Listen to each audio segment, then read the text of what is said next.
الحمد لله رب العالمين والصلاة والسلام على سيد الأنبياء والمرسلين محمد وآله وأصحابه أجمعين. أما بعد فأعوذ بالله من الشيطان الرجيم. بسم الله الرحمن الرحيم. اقرأ باسم ربك الذي خلق خلق الإنسان من علق اقرأ وربك الأكرم الذي علم بالقلم علم الإنسان ما لم يعلم. اللهم أيدنا بتأييدك اللهم أيدنا بتأييدك اللهم أيدنا بتأييدك یا رب العالمین. محترم معزز حضرات علماء کرام، بزرگان دین، پردہ نشین محترم خواتین، اللہ جل جلالہ امن والہ نے اپنے فضل و کرم سے ہمیں یہ سعادت نصیب کی کہ ہم آج قرآن پاک سیکھنے، سکھانے، سمجھنے، سمجھانے اور قرآن پاک کو اپنا رہبر بنا کر زندگی گزارنے کی نیت سے اللہ نے یہاں ہم میں سے ہر ایک کو جمع فرمایا. قرآن ہماری زندگی کا رہبر ہے، اللہ کا کلام ہے. اللہ نے سب سے پہلے جناب محمد رسول اللہ صلی اللہ علیہ وسلم کو زندگی بھر کے مجاہدے کے بعد اللہ نے جب آپ کو نبوت سے نوازا تو سب سے پہلی آیت اللہ نے اقرا والی آیت نازل فرمائی. اقرا سے پہلے آپ علیہ الصلاۃ والسلام خلوت کو پسند فرما رہے تھے. حبب الی الخلا، آپ نے فرمایا میرے نزدیک تنہا رہنے کو محبوب بنا دیا گیا تھا. حببت الیہ الخلوہ، بعض روایتوں میں حضور کو اللہ تعالی تنہائی کو محبوب بنا دیا. تنہا رہتے تھے، تنہا اللہ کو یاد کرتے تھے، تنہا رہ کر سوچتے تھے، تنہا رہ کر کعبے کی دیدار کرتے تھے، تنہا اللہ کی طرف متوجہ تھے اور تنہا اللہ تعالیٰ کو راضی کر رہے تھے. اس وقت میں اللہ جل جلالہ امن والہ نے جب وقت آنے پر حضور علیہ الصلاۃ والسلام کو رحمت للعالمین والی نبوت عطا فرمائی تو اللہ نے اس وقت آپ کے پاس حضرت جبریل کو بھیجا. حضرت جبریل علیہ الصلاۃ والسلام کو دیکھ کر حضرت بہت ہی زیادہ ہیبت کھا گئے، پریشان ہو گئے. حضرت جبریل علیہ الصلاۃ والسلام نے حضرت کے پاس تشریف لا کر جس وقت انسیت پیدا ہو گئی تو فرمایا اقرا، پڑھیے. حضرت نے کہا ما انا بقارئ، میں پڑھنے والا انسان نہیں ہوں، میں پڑھنے والا آدمی نہیں ہوں، یعنی پڑھنا لکھنا میرا مزاج نہیں ہے، میرا کام نہیں ہے. حضرت جبریل علیہ الصلاۃ والسلام نے حضور علیہ الصلاۃ والسلام کو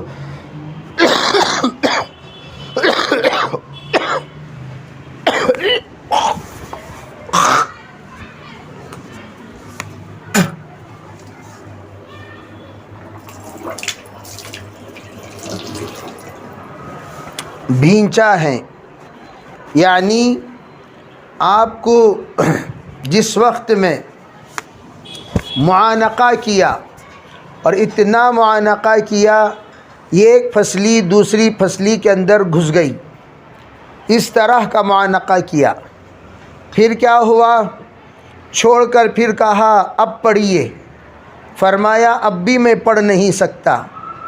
آپ نے دوبارہ بھینچا ہے، بھینچنا کہتے ہیں اس کو کہ بغل گیر ہو کر اتنا زور سے دبانا کہ سینے سے سینہ لگ جائے اور پھسلیاں ایک دوسرے کے اندر گھس گئیں۔ حضور علیہ الصلاۃ والسلام نے فرمایا کدت ان اموت، قریب ہے کہ میری موت ہو جائے، اتنا زور سے بھینچا ہے۔ پھر کہا اقرا، اب پڑھیے۔ فرمایا اب بھی میں پڑھ نہیں سکتا، ما انا بقارئ۔ بخاری شریف میں تمام سیاستہ کی روایتوں میں یہ موجود ہے، مشہور روایت۔ فرمایا تیسری مرتبہ بھی بھینچا ہے۔ علماء نے عجیب بات کہی، قرآن پڑھنا پڑھانا، قرآن سمجھنا سمجھانا، قرآن دیکھنا دکھانا، یہ کوئی معمولی توفیق نہیں ہے۔ اللہ کے رسول علیہ السلام نے جو کلام حضور اللہ سے لیا ہے، 3 مرتبہ موت کے منہ میں جا کر آپ علیہ الصلاۃ والسلام نے اس کلام کو اپنے سینے میں بسایا۔ فرمایا پہلی مرتبہ جب حضرت جبرائیل علیہ الصلاۃ والسلام نے بھینچا، اس وقت میں زمین اور آسمان ان دونوں کے درمیان جو مخلوق کا فصل ہوتا ہے، فاصلہ ہوتا ہے، اس فصل کو سب سے پہلے وصل کیا۔ اسی لیے مشہور مقولہ ہے، تو برائے وصل کردن آمدی، نہ برائے فصل کردن آمدی۔ تو جو آیا ہے جوڑنے کے لیے آیا، توڑنے کے لیے نہیں آیا۔ حضرت جبرائیل علیہ الصلاۃ والسلام نے بھینچ کر یہ بتا دیا کہ اب سے آپ کے سینے میں جو کچھ باتیں بسائی جائیں گی، وہ باتیں دنیا کی باتیں نہیں ہوں گی، وہ آسمان کی ہوں گی۔ اور آسمانی باتیں بسانے کے لیے ایک انسیت چاہیے، ایک نسبت چاہیے، ایک رشتہ چاہیے، ایک الفت چاہیے۔ اس کو پہلی مرتبہ منتقل فرمایا گیا۔ پھر دوسری مرتبہ جس وقت میں اللہ کے رسول علیہ الصلاۃ والسلام نے کہا میں پڑھ نہیں سکتا، دوبارہ بھینچا ہے۔ بھینچ کر یہ بتا دیا، دیکھیے اب آپ کی طبیعت کو شریعت بنا دی گئی، آپ کی طبیعت میں جو کچھ آئے گی وہی باتیں شریعت ہوں گی۔ اس طرح نسبت اتحادی کو منتقل کر دیا گیا۔ پھر تیسری مرتبہ جس وقت بھینچا ہے، اس وقت میں اللہ جل جلالہ امن والہ نے ما کان و ما یکون کا علم منتقل فرما دیا۔ اب کیا ہوا؟ حضرت جبریل کہہ رہے ہیں پڑھیے۔ اب اللہ کا ایک عجیب نظام، حضور کا کوئی استاد نہیں ہو سکتا، حضور کا جو استاد ہے براہ راست اللہ ہے۔ اللہ نے اس کے لیے کیا کیا؟ فرمایا ایک عجیب بات بتا دیا کہ اقرا جبریل کہہ رہے ہیں۔ اللہ کے رسول علیہ الصلاۃ والسلام نے بھی کیا کہا؟ اقرا جبریل، مجھے کیا تو اب پڑھنے کو کہتا ہے، بس تو اپنا پڑھنا شروع کر۔ جس طرح ایک استاذ اپنے شاگرد کو کہتے ہیں پڑھو بیٹے، تو بچے جانتے ہیں، پڑھو جب کہا جائے تو پڑھنا چاہیے۔ بچہ واپس یوں نہیں کہتا پڑھو، نہیں، پڑھو کا جواب پڑھو نہیں ہوتا، بلکہ پڑھو جب کہا جائے بچہ پڑھنا شروع کرتا ہے، استاد کو واپس پڑھو نہیں کہتا۔ اللہ کے رسول علیہ الصلاۃ والسلام کو جب کہا جبریل نے اقرا، تو اللہ کی مشیت، اللہ کا منشا، اللہ کا یہی مقصود تھا، وہ یہ کہ جبریل محکوم ہوں گے، شاگرد ہوں گے، اور اللہ کے رسول علیہ الصلاۃ والسلام حاکم ہوں گے۔ حاکم کے معنی حکم دینے والے، حضور حکم دیں گے، جبریل حکم کے تابع ہوں گے، اللہ کے رسول مخدوم ہوں گے، جبریل حضور کا خادم ہوگا۔ تو چنانچہ اللہ کے رسول نے اقرا کہا، جبریل علیہ السلام 23 سال پڑھ کر سناتے رہے، 23 سال پڑھ کر سناتے رہے۔ مطلب کیا ہوا؟ اللہ کے رسول علیہ الصلاۃ والسلام نے جب حکم دیا پڑھو، تو فوراً جبریل نے پڑھنا شروع کیا۔ اقرأ بسم ربک الذی خلق، خلق الانسان من علق، اقرأ وربک الاکرم الذی علم بالقلم، علم الانسان ما لم يعلم۔ یہ آیتیں 5 آیتیں جبریل پڑھ کر سنا رہے ہیں۔ اللہ نے بتا دیا اے لوگو کہیں تمہارے دل اور دماغ میں یہ بات نہ آئے کہ جبریل پڑھ کر سنا رہے ہیں تو جبریل استاد ہو گئے. نہیں، جس وقت میں لوگ جڑے اور اللہ کے رسول علیہ الصلوۃ والسلام نے کہا رحمان کے لیے سجدہ کرو، لوگوں نے افواہ اڑا دیا. اب تک لوگ کہتے تھے اللہ ایک ہے، اب پتہ چلا اللہ دو ہے، ایک اللہ ہے ایک رحمان ہے. محمد کے دو خدا ہو گئے. کچھ دنوں کے بعد کہیں گے رحیم بھی میرا خدا، کچھ دنوں کے بعد کہیں گے غفور بھی میرا خدا، کچھ دنوں کے بعد ایک ایک خدا کا نام ظاہر کرتے رہیں گے، گویا خدا ان کا بڑھتا چلا جائے گا. اللہ نے فرمایا نہیں، ارے بھائی یہ جو تم ابدعوا اللہ ابدعوا الرحمن، رحمان بولو اللہ بولو، ایما تدعو جو بھی نام تم پکارو گے فلہ الاسماء الحسنی، اللہ کے 99 نام ہیں. 99 نام صرف ایک ہی ذات کے ہیں، الگ الگ ذات کے نہیں. پھر پوچھا اچھا ذرا بتاؤ رحمان کون ہے، رحمان کس کا نام ہے، مر رحمان. تو اللہ نے سورہ رحمان نازل فرما کر بتا دیا الرحمن علم القرآن خلق الانسان علمہ البیان. اللہ تعالیٰ نے بتا دیا رحمان کے بارے میں پوچھتے ہو، ارے رحمان کون ہے؟ علم القرآن، جس نے قرآن سکھایا، جس نے قرآن سکھایا، جس نے قرآن سکھایا. پتہ چلا قرآن سکھانے والی ذات ڈائریکٹ اللہ کی ذات ہے جو اپنے بندے کو قرآن سکھا رہی ہے. خلق الانسان، انسان کو پیدا کرتا ہے اللہ. علمہ البیان، اپنے دکھ کو، اپنے درد کو، اپنی تکلیف کو کس طریقے سے ظاہر کرنا اللہ بچے کو سکھاتا ہے. چنانچہ وہ بچہ ہر ایک بات پر روتا ہے، وہ رونے والی زبان دنیا میں کہیں پڑھائی نہیں جاتی، لیکن وہ ماں جس نے اس کو جنم دیا، ناف کا جو رابطہ، جو تعلق اللہ نے اس کے ذریعے سے بنایا.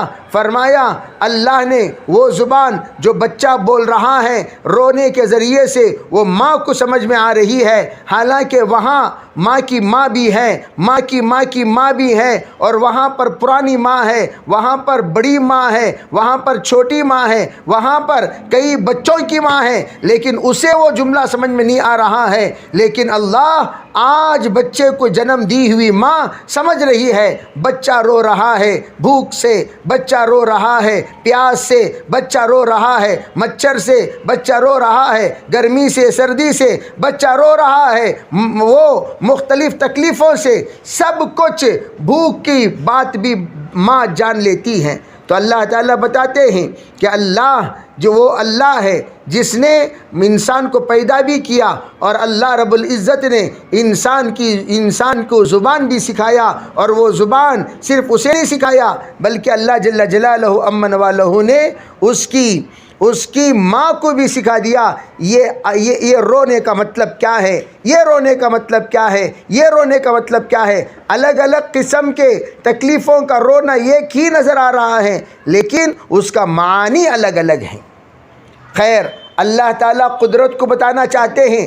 جس طرح اللہ نہیں بولنے والے کو بولنا سکھایا، نہیں سمجھنے والی زبان کو اللہ نے سمجھایا، اسی طریقے سے آج محمد عربی علیہ الصلاۃ والسلام قرآن تمہارے سامنے پڑھ رہے ہیں. پڑھانے والا کون؟ رحمان ہے، جس نے بچے کو زبان دی اور بچے کی ماں کو وہ زبان سمجھائی. وہی اللہ اپنے حبیب جناب محمد رسول اللہ صلی اللہ علیہ وسلم کو قرآن بھی سکھایا.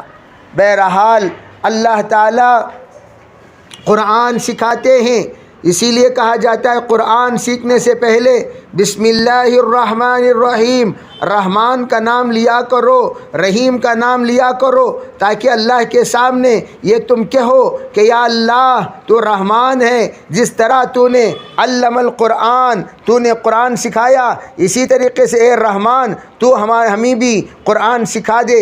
نیت کرنا چاہیے بسم اللہ الرحمن الرحیم. جب پڑھے تو کیا نیت کریں؟ اے رحمان تو ہمیں بھی قرآن سکھا، اے رحیم تو رحم فرما کر جو ہماری زندگی کے لیے ضروری مضامین ہیں وہ سب کے سب قرآن سے تو سمجھا دے.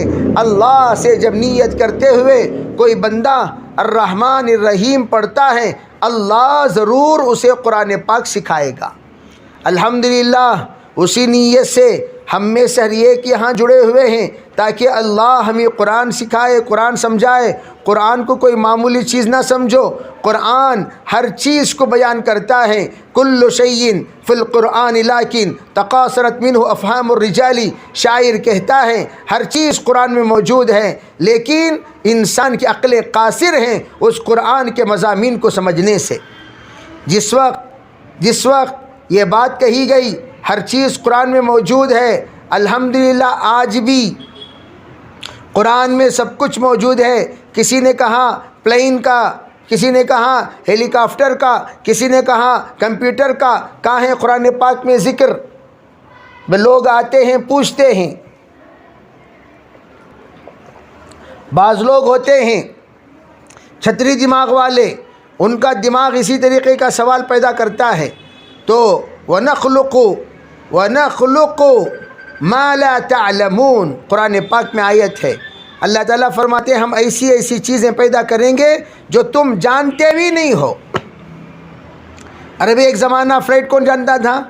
کمپیوٹر کون جانتا تھا؟ روبو کون جانتا تھا؟ نہیں جانتے تھے۔ اب ماشاءاللہ جاننے لگے۔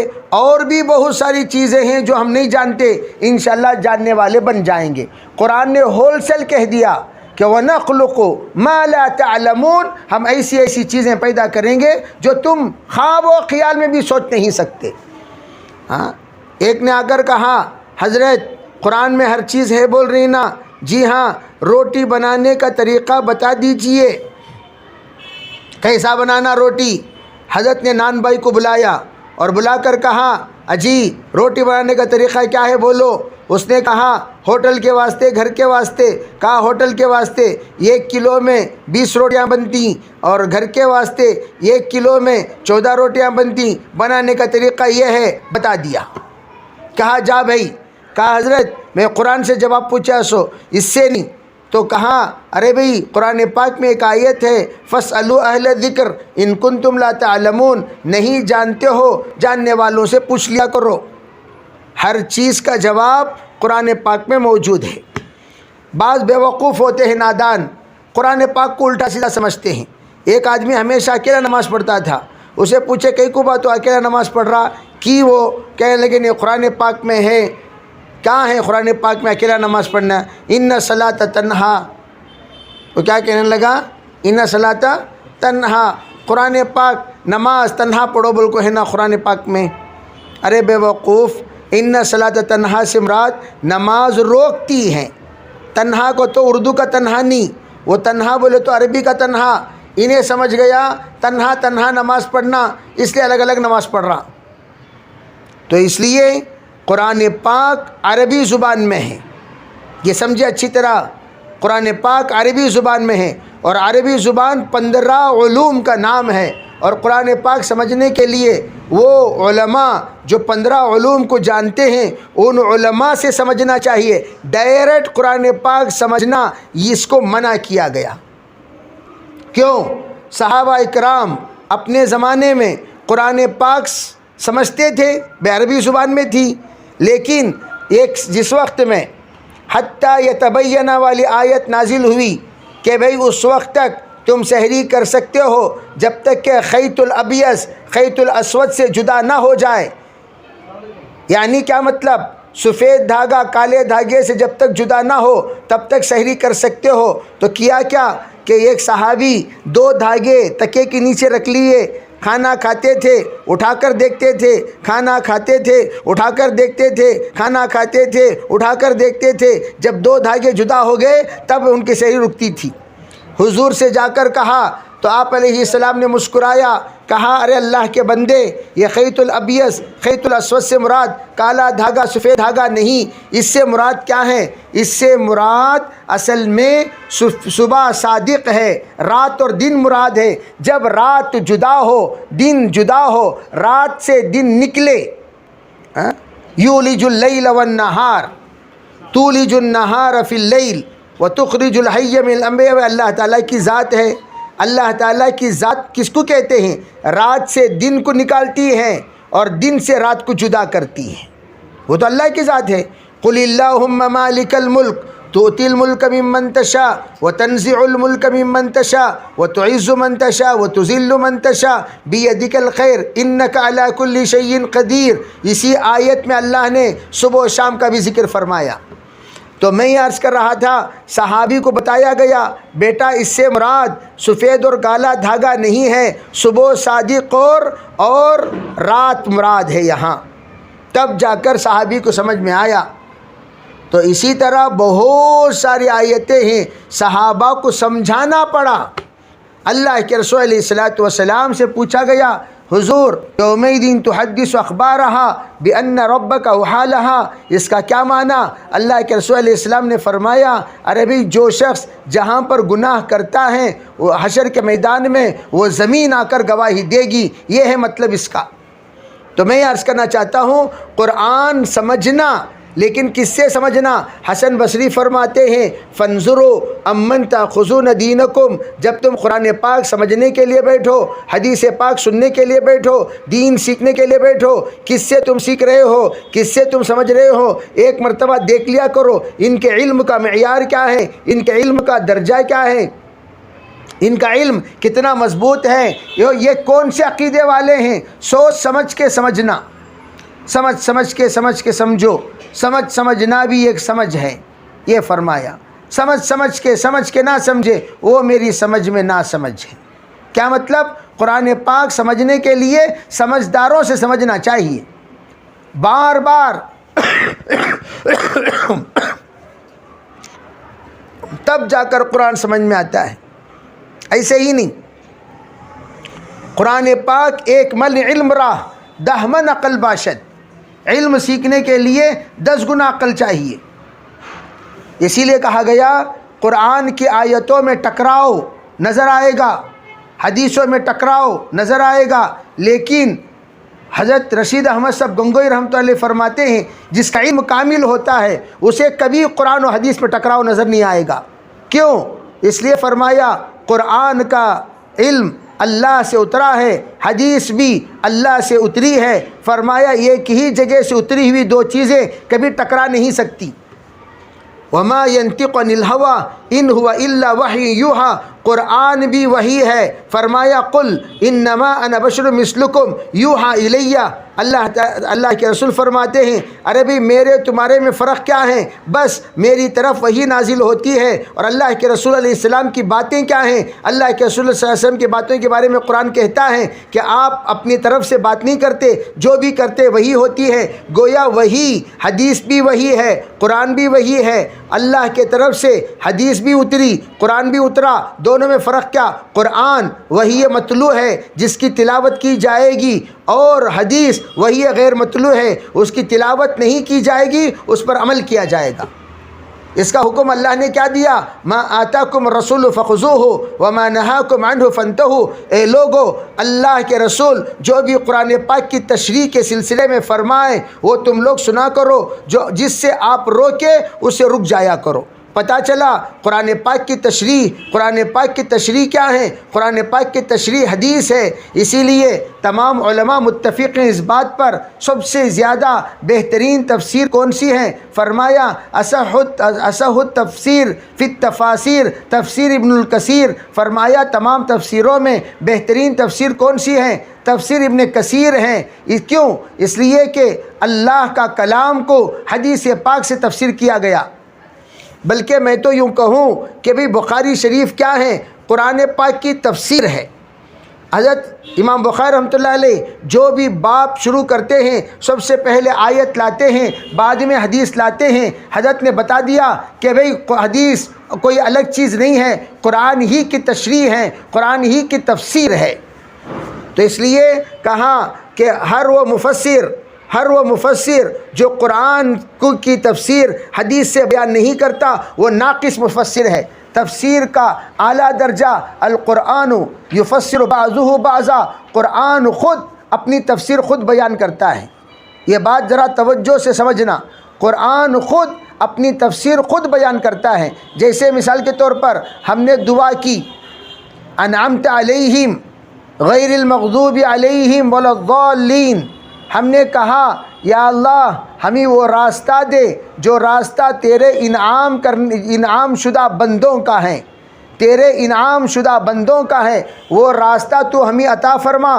قرآن نے اب اس کی تشریح بیان کی اور اس کی تفصیل بیان کی۔ انعم اللہ علیہم، کون ہیں جن پر اللہ نے انعام فرمایا؟ من النبیین والصدیقین والشہداء والصالحین وحسن اولئک رفیقا۔ قرآن نے بیان کیا، ارے بھئی انعمت علیہم کو تلاش کرنے کے لیے ادھر ادھر مت جایا کرو۔ انعم اللہ علیہم کون ہیں؟ من النبیین ہیں، صدیقین ہیں، شہداء ہیں، صالحین ہیں۔ قرآن کی تفسیر قرآن خود بیان کرتا ہے، اسی لیے کہا اعلیٰ درجے کی تفسیر وہ ہے قرآن۔ جیسے کہ میں نے ابھی شروع میں بتایا مر رحمان، لوگوں نے رحمان کے بارے میں پوچھا، قرآن نے اس کا فوراً جواب دے دیا، الرحمن علم القرآن۔ یہ بھی قرآن کی تفسیر قرآن سے ہے۔ تو میں محترم خواتین، ہم لوگ اس کو بیان کی نیت سے نہ سنیں، سبق۔ اس لیے میں ہمیشہ کہا کرتا ہوں تفسیر سننے کے لیے آؤ تو اپنے ساتھ پیپر کاپی رکھا کرو، نوٹ بک قلم رکھا کرو، اور جو کہا جاتا ہے باقاعدہ نوٹ کرو۔ آپ کو پتہ چلے گا کتنی باتیں قرآن پاک میں اللہ نے ارشاد فرمائی ہیں۔ صرف سورہ فاتحہ کی تفسیر ابوالکلام آزاد رحمۃ اللہ علیہ، جن کو ہم لوگ فریڈم فائٹر کے اعتبار سے جانتے ہیں۔ ابوالکلام آزاد کون ہیں؟ مکی ہیں، مکے میں پیدا ہوئے، پیدائشی سید ہیں، وہ آل رسول ہیں، ورجنل آل رسول۔ تو حضرت ابوالکلام آزاد نے اپنی زندگی میں سورہ فاتحہ کی تفسیر لکھی، 7 والیوم میں، 7 جلدوں میں، اتنی موٹی موٹی۔ حضرت سے کہا گیا حضرت آپ نے سورہ فاتحہ کی تفسیر اتنی موٹی لکھی ہے، کون پڑھے گا؟ حضرت نے اس کی تلخیص فرمائی 150 صفحات میں، اور حضرت نے فرمایا میں کیا کرتا؟ ارے بھئی جب میں نے لکھنا شروع کیا پورا قرآن میں نے سورہ فاتحہ میں پایا، پورا قرآن میں نے کس میں پایا؟ سورہ فاتحہ میں پایا۔ چنانچہ سورہ فاتحہ کی 7 والیوم اور ایک والیوم 600 صفحات کی ہیں، ابوالکلام آزاد رحمۃ اللہ نے لکھی۔ لوگ حیرت میں رہ گئے۔ اور آج بھی میرے عزیز بھائیوں، آپ کوئی بھی مسئلہ لاؤ سورہ فاتحہ میں اس کا جواب ملے گا۔ اور خود آقر نے سورہ فاتحہ کی تفسیر 5 سال بیان کی، اور 5 سال بیان کرنے کے بعد یوں محسوس ہوا گویا ابھی بھی اس کی تشنگی باقی ہے۔ اتنا علوم اللہ نے سورہ فاتحہ میں رکھا۔ اسی لیے حدیث پاک میں ہے اللہ نے جس وقت سورہ فاتحہ دیا، قرآن سے ہٹ کر الگ ایک اسپیشل دیا اس امت کو۔ اسی لیے کیا کہا حدیث پاک میں، اوتیت القرآن، حضور فرماتے ہیں اللہ نے مجھے قرآن بھی عطا کیا، وسبعا من المثانی، اللہ نے مجھے قرآن بھی عطا کیا، اور 7 ایسی آیتیں عطا کی جو دوہرا کر پڑھی جاتی ہیں۔ اوتیت سبعا من المثانی والقرآن العظیم، حضور نے فرمایا مجھے اللہ 7 آیتیں ایسی دی جو پھرا کر پڑھی جاتی ہیں۔ چنانچہ آپ دیکھیے ہر نماز میں، ہر رکعت میں سورہ فاتحہ پڑھتے کہ نہیں پڑھتے؟ کوئی بھی سورہ پڑھے، ہر رکعت میں ہم سورہ فاتحہ پڑھتے ہیں۔ علماء فرماتے ہیں سورہ فاتحہ پڑھنے کے بعد قرآن پاک کی جو بھی آیت پڑھو وہ سورہ فاتحہ کی تفسیر ہو جائے گی۔ سورہ فاتحہ متن کوئی بھی آیت پڑھو اس کی تفسیر ہو جائے گی۔ اس لیے سورہ فاتحہ جتنے بار بھی پڑھو گے، غور کرو گے، اللہ ہر مرتبہ ایک تفسیر نکالے گا۔ اتنا خزانہ ہے، اللہ اکبر۔ حضرت مولانا یوسف صاحب رحمۃ اللہ علیہ فرمایا کرتے تھے اگر کوئی بندہ قرآن پاک کو اپنے بس میں جتنا بڑا ایک حرف لکھ سکتا ہے لکھ لے، قیامت تک جتنے دانشور ہیں، علماء ہیں، فقہاء ہیں، وہ سب کے سب اکٹھے ہو کر قرآن پاک کی تفسیر لکھنا شروع کرے، لکھتے سمندر کو سیاہی بنا دو، سمندر ختم ہو جائیں گے، اور تمام درختوں کو قلم بنا دو، درختیں ختم ہو جائیں گی، قرآن پاک کی تفسیر اور اللہ کی تعریف ختم نہیں ہوگی۔ اتنا علم اللہ نے عطا فرمایا ہے قرآن پاک میں۔ قرآن کوئی معمولی چیز، اس لیے میں آج کل چند جگہوں پر جب گیا تو صاف کہا، دنیا میں اگر کوئی مذہب ہے تو صرف اسلام ہے، کوئی مذہب نہیں، ایک مذہب کریٹر کی، ایک ہے مذہب کریٹڈ، دونوں میں فرق ہے کہ نہیں؟ ایک ہے کریٹر اور ایک ہے کریٹڈ، اور ایک ہے پیدا کردہ اور ایک ہے پیدا کرنے والا۔ تمام مذاہب پیدا کیے ہوئے ہیں، اور ایک ہی مذہب جو اللہ جو پیدا کرنے والے نے عطا فرمایا وہ مذہب اسلام، اور اس میں ہمارے پاس قیامت تک کا معجزہ قرآن ہے۔ کہا پوری دنیا والوں سے یہ کہہ دو، چیلنج ہے کہ وہ سب اپنے اپنے مذہب کی کتابیں ختم کر دیں، ہم بھی ختم کر دیں۔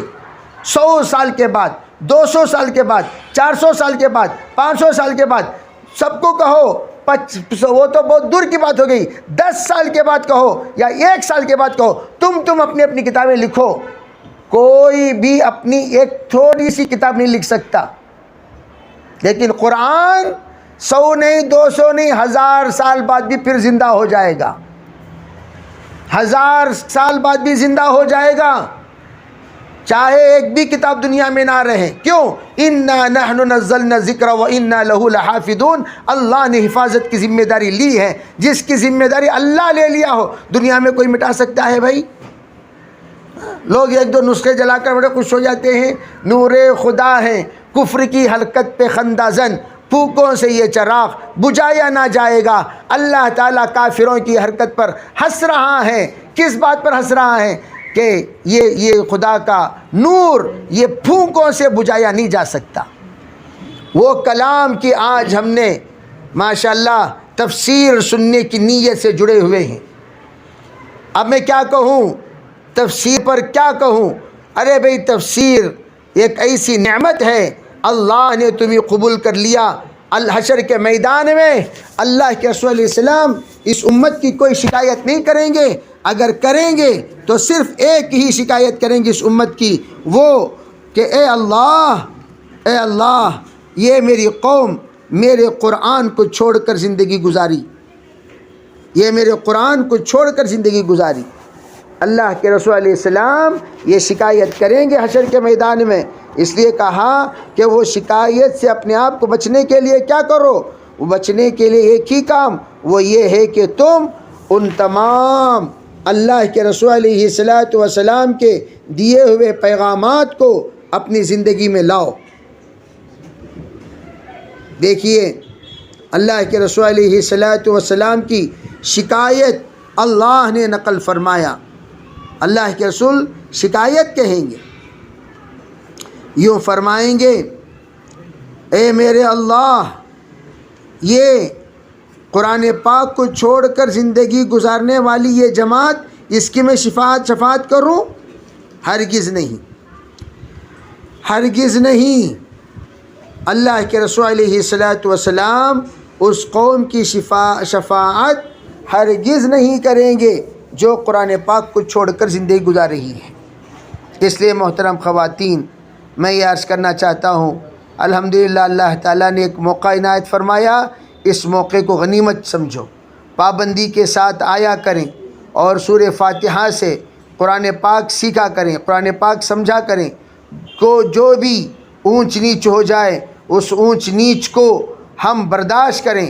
روزانہ میں تو یوں کہتا ہوں، دیکھو جتنی بہنیں یہاں آئی ہوئی ہیں یہ تمام بہنیں یہ بعد میں آنے والوں کے لیے نمائندے ہیں۔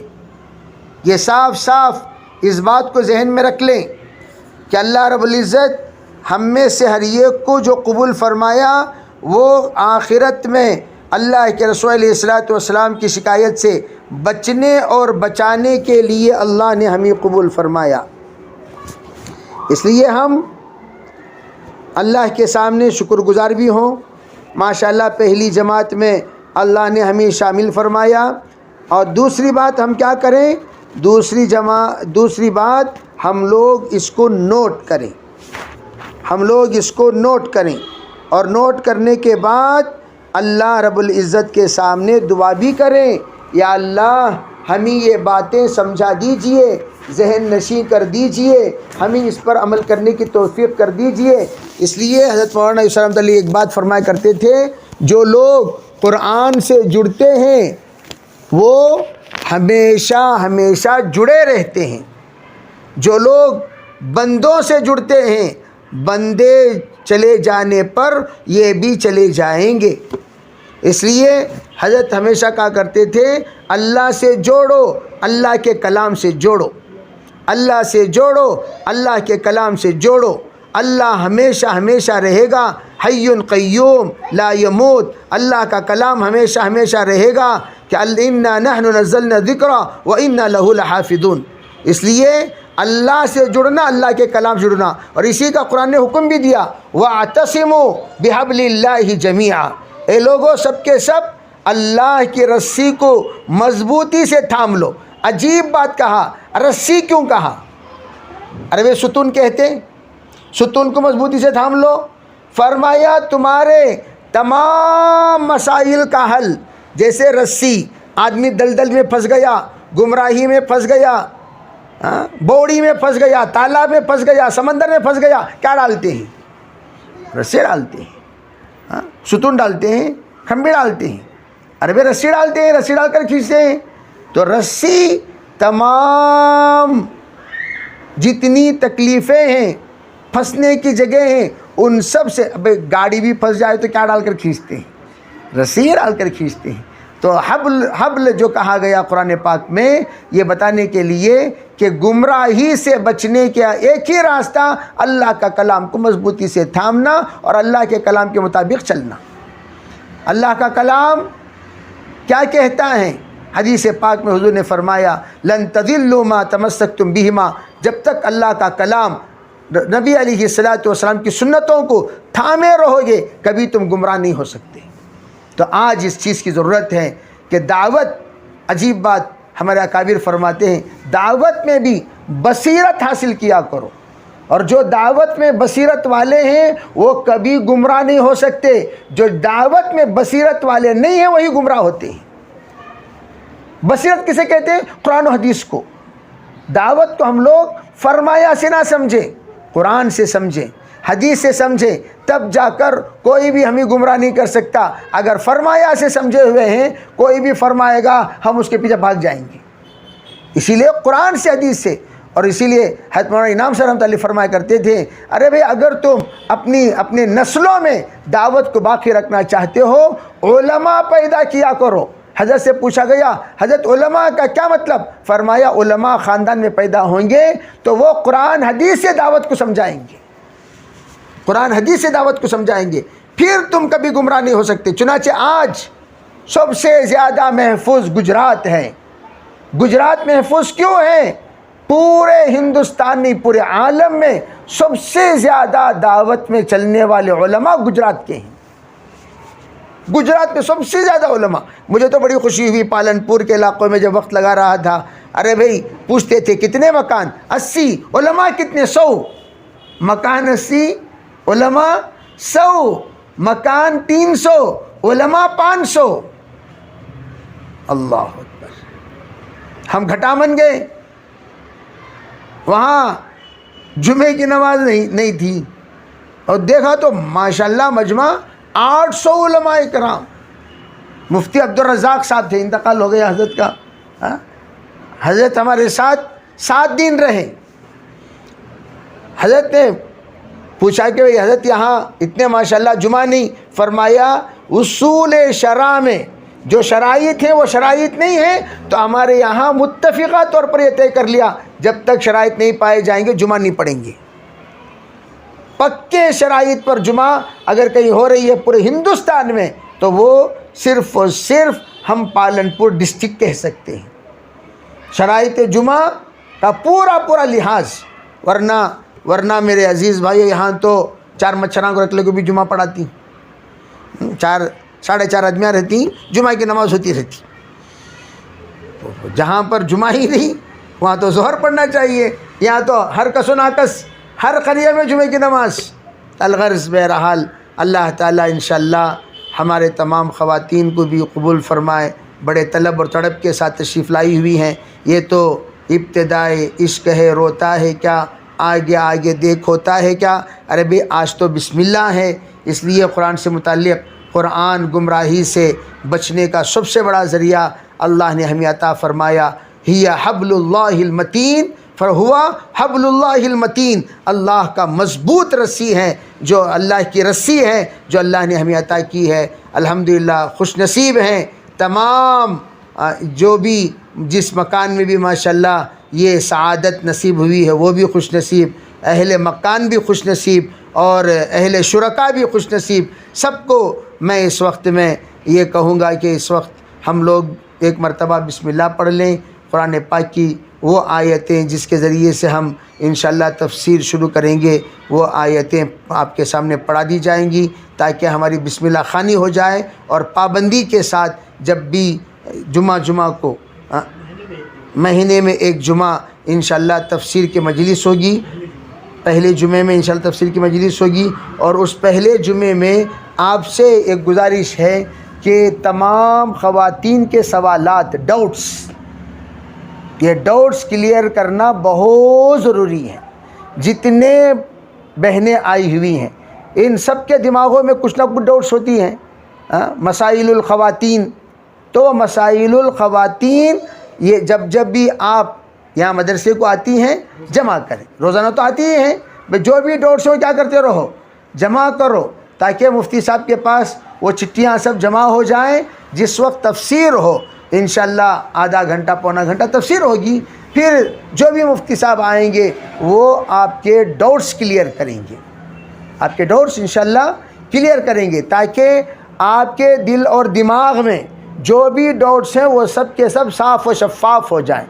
اور جب تک یہ ڈاؤٹس کلیئر نہیں ہوں گے، کیڑے صاف نہیں ہوں گے، دماغ کے کیڑے، دماغ کے اندر کوئی سوال وسوسہ چلتا رہے گا، وہ وسوسے کو پہلے کیا کرنا چاہیے، ختم کرنا چاہیے۔ جب تک ختم نہیں کریں گے تب تک وہ اندر یہ ڈاؤٹ 10 ڈاؤٹ کو پیدا کر دیں گے، 10 ڈاؤٹ 100 ڈاؤٹ کو پیدا کر دیں گے، اور ڈاؤٹس پیدا ہوتے ڈاؤٹ ہی ڈاؤٹ میں آدمی یہاں سے نکل جاتا ہے، گیٹ آؤٹ ہو جاتا ہے۔ تو اس لیے اللہ تعالیٰ قبول فرمائیں، بسم اللہ پڑھ لیں گے انشاءاللہ، اس کے بعد دعا ہو جائے گی۔ پڑھیے، بسم اللہ الرحمن الرحیم۔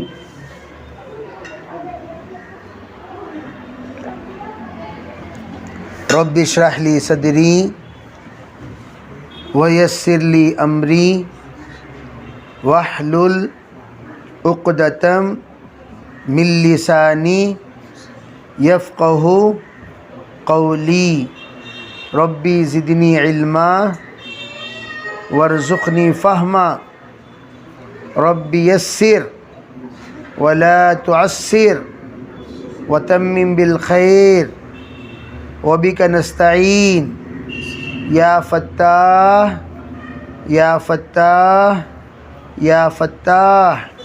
بسم اللہ الرحمن الرحیم۔ اقرأ بسم ربک الذی خلق، خلق الانسان من علق، اقرأ وربک الاکرم الذی علم بالقلم، علم الانسان ما لم يعلم۔ ماشاءاللہ، اللہ تعالیٰ قبول فرمائے، اللہ آسان فرمائے، اللہ استقامت نصیب فرمائے۔ درود شریف پڑھ لیں۔ اللہم لک الحمد کلہ ولک الشکر کلہ ولک المجد کلہ ولک الثناء کلہ وإلیک یرجع الخلق کلہ۔ اللہم لا نحصی ثناء علیک انت کما اثنیت علی نفسک یا ارحم الراحمین یا اکرم الاکرمین یا ذا القوة المتین یا راحم المساکین۔ اصلح لنا شأننا كله ولا تكلنا إلى أنفسنا طرفة عين۔ اللهم فقهنا في الدين وعلمنا القرآن الحكيم، اللهم فقهنا في الدين وعلمنا القرآن الحكيم، اللهم فقهنا في الدين وعلمنا القرآن الحكيم۔ اے اللہ ہم سب کے گناہوں کو معاف فرما، یا اللہ ہمارے خطایا سے درگزر فرما، بقیہ زندگی تیرے رحمات پر مرضیات پر گزارنے کی توفیق عطا فرما۔ یا اللہ تیرا کلام سیکھنے کے لیے سمجھنے کے لیے ہم میں سے ہر ایک یہاں اکٹھا ہوئے ہیں، تمام خواتین تمام بہنیں آئی ہوئی ہیں، اپنے فضل سے اپنے کرم سے ان کے آنے کو قبول فرما، ان کے جڑنے کو قبول فرما۔ یا اللہ ہر طرح کے خیر مقدر فرما، قرآن کے مطابق زندگی گزارنے کی توفیق عطا فرما، قرآن کو اپنی زندگی کا یا اللہ رہبر بنانے کی توفیق عطا فرما۔ قرآن ہمارا رہبر ہو جائے، یا اللہ ہم ان کے مقتدی ہو جائیں، ہم ان کے تابعدار ہو جائیں، قرآن کے مطابق زندگی گزارنے والے بن جائیں، ایسے فیصلے فرما۔ یا اللہ حشر کے میدان میں تیرے حبیب علیہ الصلاۃ والسلام جو قرآن کے چھوڑے ہوئے لوگوں کی شکایت کریں گے، یا اللہ اس شکایت میں ہمیں شامل نہ فرما۔ یا اللہ قرآن کو اپنی زندگی کا اصل الاصول بنانے کی توفیق عطا فرما، رحم کا، کرم کا، عفو کا، درگزر کا، یسر کا، سہولت کا معاملہ فرما۔ یا اللہ جتنے حاضرین مجلس ہیں سب کے جائز مرادوں کو پورا فرما۔ یا اللہ اپنے فضل کا، کرم کا، رحم کا معاملہ فرما، دعوت اور داعیوں کی حفاظت فرما۔ یا تعالی معلمین اور متعلمین کی حفاظت فرما، شیخ اور مریدین کی حفاظت فرما، استاد اور شاگردوں کی حفاظت فرما، امیر اور مامور کی حفاظت فرما، امام اور مقتدی کی حفاظت فرما۔ یا اللہ مدرس اور متدرس کی حفاظت فرما۔ یا اللہ اپنے فضل کا، کرم کا معاملہ فرما۔ ربنا تقبل منا ما كان صالحا وصلنا ما كان فاسدا سبحان ربك رب العزة عما يصفون وسلام على المرسلين والحمد لله رب العالمين۔